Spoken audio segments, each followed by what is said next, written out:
reports on Infowars.com. Big Brother in St. Louis. Schools plan to monitor student activity at home. Elementary schools in Missouri plan to use wristwatch-like devices called Polar Active monitors to surveil children, not only at school but also at home. Parkway Elementary Schools in St. Louis plan to, quote, collect data about activity levels and even sleep patterns for a week at a time. It will have the students wear the devices around the clock, according to stltoday.com. And so it's not enough that they're turning the schools into prisons where every child is tracked and surveilled, preparing the kids to grow up with Big Brother all around them, the constant pervasive presence. Now, a little piece of Big Brother is being asked to take home with them, just like the laptops that were taken home by students in Philadelphia with built-in webcams that allowed school administrators to spy on the kids, which of course prompted a class action lawsuit. And just like the other cases we've covered where social services are kidnapping so-called obese children, it's safe to assume that if these activity levels, if these exercise levels measured by these wristbands are not up to scratch, then harsh questions of the parents will be asked. Yet another reason to join the growing army of parents who have decided to homeschool their children. Moving on. Obama propaganda front Media Matters attacks Alex Jones and Ron Paul. The admitted Obama White House propaganda front Media Matters is now trying to kill two birds with one stone by smearing Ron Paul because he regularly appears as a guest on the Alex Jones show. Woe betide. The headline, conspiracy theorist Alex Jones rallies for frequent guest Ron Paul. Quote, though Republican presidential candidate Ron Paul has received scorn from some in the media, he can count on a loud and toxic supporter, radio host Alex Jones, one of the country's leading conspiracy theorists and promoters of the claim that 9/11 was an inside job. And this piece basically tries to imply that it's some kind of dirty secret that we support Ron Paul and that Ron Paul's team acknowledges our audience as enthusiastic supporters of his campaign. It's guilt by association, trying to link Ron Paul with the supposedly discredited, in their words, Alex Jones. But the question is this. If Alex Jones and Infowars are so discredited, then why has traffic to our website surged over the last 2 years, while traffic to MediaMatters.org has dwindled? Why does Infowars rank within the top 1,800 websites on Alexa.com, whereas MediaMatters.org is struggling down at 15,000? Why are they constantly attacking us? I'll tell you why, because at least we try and be honest in our reporting and what we're about. Media Matters, on the other hand, won't tell you that they're an attack arm for the Obama administration.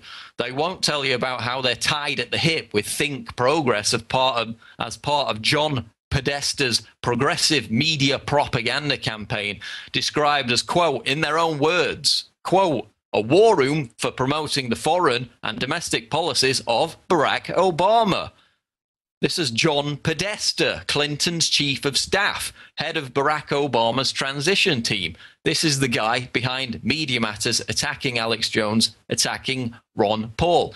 This is the guy who runs the organization whose stated goal, in their own words, is to, quote, drive the White House's message and agenda, and yet they claim to be this non-partisan media group. They won't tell you about the $1 million donation they got from billionaire globalist and convicted insider trader George Soros. Now, the difference between Infowars as a media platform and Media Matters is that we don't pretend to be anything else than what we write and speak about every day. We're out in the open. We're proud to be mouthpieces and supporters of Ron Paul because we share the same message of liberty. There's no shame in that. That's why we've got total transparency. And we don't need to hide who our paymasters are, like Media Matters, because their paymasters are George Soros and people whose mission, in their own words, is to drive home the message of Obama and his White House. So Media Matters is nothing more than a mouthpiece for the Obama administration and the Democratic Party, which makes it no surprise that they're attacking both Alex Jones and Ron Paul in the same breath. But again, we're not funded by the Democrats and George Soros. We're funded by our own listeners and readers. And the fact that people are becoming more aware of that is why Media Matters, struggling down in 15,000 on Alexa.com, is losing more readers every day, whereas Infowars.com becomes increasingly trusted and increasingly surges in the ranking because people have seen past the little conspiracy theory jibe and are starting to realize that at least we try to be honest in reporting the facts, and we're backed by our own message of liberty, which we share with Ron Paul, not backed by the Obama administration and George Soros. Moving along now, Kurt Nimmo, Infowars.com, reports former SS boss proposes global email fusion center. Ronald Noble, the former head of the Secret Service, the BATF, and Secretary General of Interpol, wants to create a fusion center with the ability to track and trace your email. Noble says that although there is no known threat posed against the Olympics planned for 2012 in London, the state needs a fusion center to make sure. Quote, a smart terrorist would know that if the world's attention is focused on something and they commit a terrorist act, it will help them create the kind of fear that would make people want to leave London, Noble told The Independent before visiting Scotland Yard to discuss arrangements for the Games. So again, basically this whole 2012 London thing is a huge police state showcase. You're going to have thousands of troops on the streets providing, quote, security. You're going to have the kind of loudspeakers, conversation monitors, every form of high-tech surveillance imaginable. It's basically just a big plaything for the police state mechanisms, the toys that they're going to use as a routine in the future. And this is just another aspect of that, tracking the emails. Of course, everything's already tracked through Echelon and the NSA. This is just another means of bringing it out in the open.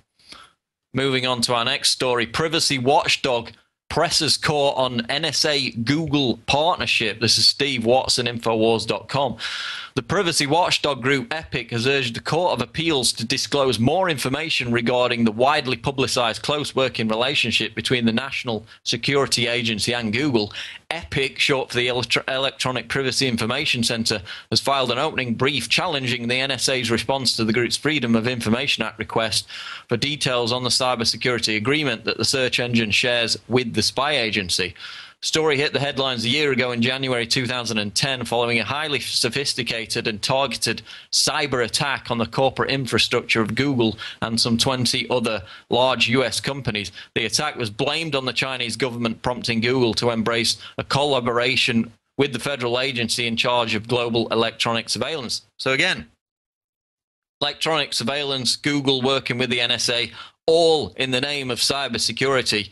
Yet we look at every major act of cyber warfare that's taken place over the past 2 years, and in every single case, it leads back to the US, Israel, and Britain, which are the same three powers calling for all this cybersecurity authority to supposedly defend against cyber warfare attacks. The Stuxnet attack on Iran, New York Times admitted it was traced back to the US and Israel.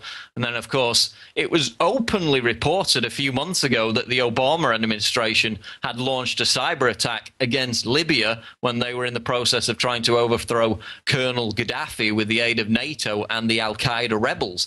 So while the US, Britain, and Israel are engaging flagrantly in their own acts of cyber warfare, they're demanding all these surveillance powers in the name of defending against cyber warfare. Again, it's Orwellian bizarro world, and it's advancing with this NSA-Google partnership announcement.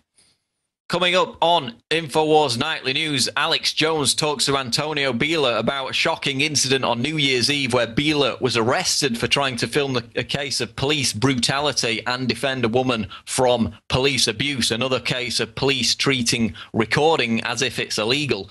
Also, Alex will talk to Lionel from Lionel Media about Second Amendment, in particular the case of the lady defending her home against an intruder. The NDAA bill, Ron Paul's campaign, and the TSA.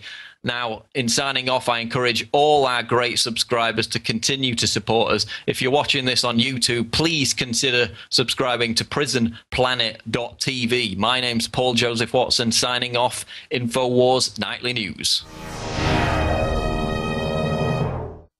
America is in trouble. Washington is a disgrace. Government has become too big. It's overtaxing, overspending. We need to change direction. We really need change. We can't afford to make the same mistakes we've made in the past. Mitt Romney's reputation as a flip-flopper. He went the other way when he got paid to go the other way. There is need for economic stimulus. It's about serial hypocrisy. This election is about trust. There's been one true consistent candidate, and that's Dr. Ron Paul. Ron Paul has been so consistent from the very beginning. He seems like a more honest candidate. He tells the truth about what he believes, whether you like it or not. He's never once voted for a tax increase, never once voted for an unbalanced budget. Ron Paul's plan is bold, cut 5 departments. It's what we need. When he says he's going to cut $1 trillion in the first year, I believe it. If you don't like how things are going and you're tired of politicians, he's something different. Ron Paul. Ron Paul. Ron Paul. Ron Paul is the one we've been looking for.